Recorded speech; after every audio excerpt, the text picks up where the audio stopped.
with questions and alternate back and forth. And I want to start with you, Mr. Eichhorst, and I want to make clear, I actually don't call these green jobs. These are just jobs. And the thing I do like them, where you can really build a family around these skilled trades jobs. How important are these types of programs in preparing young people for careers in the trades?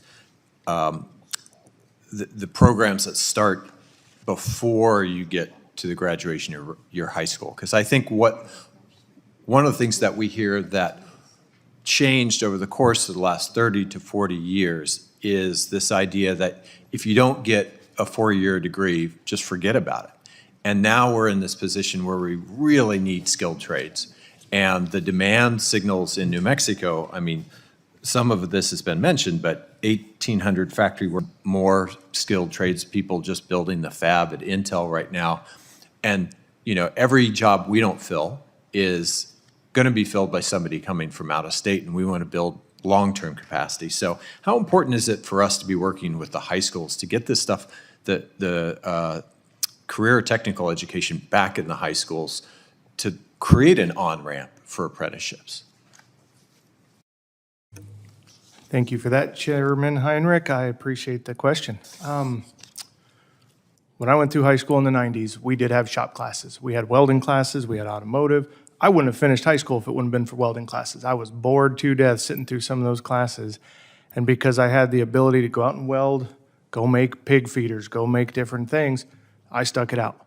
And then I went to college just to prove everybody wrong that I wasn't going to, I think. But right now, perfect example, Los Alamos National Laboratories. They're going to demand an additional 1,500 craft workers.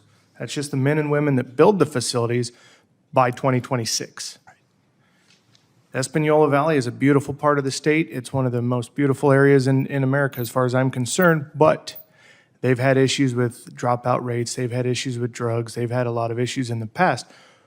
What this does, when we get to go in and talk to these students before they graduate high schools, we let them know, look, you need a high school diploma. You need to start you down the right path. You're going to be making money. You're going to have insurance like nobody else has. You're going to have pension, real retirement plans that nobody else has. All you have to do is keep your act together, keep your nose clean, graduate high school. We'll teach you how to weld. We'll teach you the electrical and family's existence. You'll be able to afford a home. You'll be able to do what you need to do with a spouse and children and all the exciting things that most of us wanted with the American dream. As we get to these high school students and we can do these apprenticeship readiness programs, we get through the OSHA 10, we get through the first aid CPR, we get through the basics that every high schooler should have. I've had apprentices come in at 18, 19, 20 years old. They've never swung a hammer. They've never used a shovel. They weren't lucky like I was to have a dad that forced us to do manual labor and actually made us get outside and clean the stalls and work on the pens and take care of the animals. I was lucky.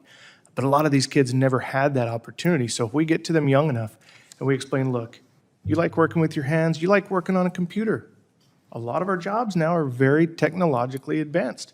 So we get to them younger, they have a career path, they think, oh my gosh, I have something to stay in school for. I have something to look forward to. Maybe I shouldn't go try some drugs. Maybe I shouldn't do something stupid. Maybe I should stick with this. We get them in these programs, and our instructors came from the same place. Maybe they had colorful past. Maybe they had a crazy childhood, and they can explain to these young men and women, look, you have a heck of an opportunity for a long-term career. So thank you for that question. It's a good opportunity to get these students in as early as possible and get in front of them, let them know that they have a lot of opportunities. Vice Chairman Schweikert.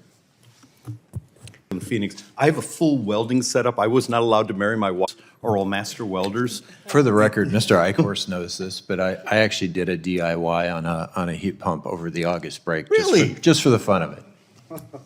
Oh, God, now I need to put up my plumbing so you and I could maybe start a video competition. As long as we're not both on a desert island, right? Okay, that's sort of an internal joke.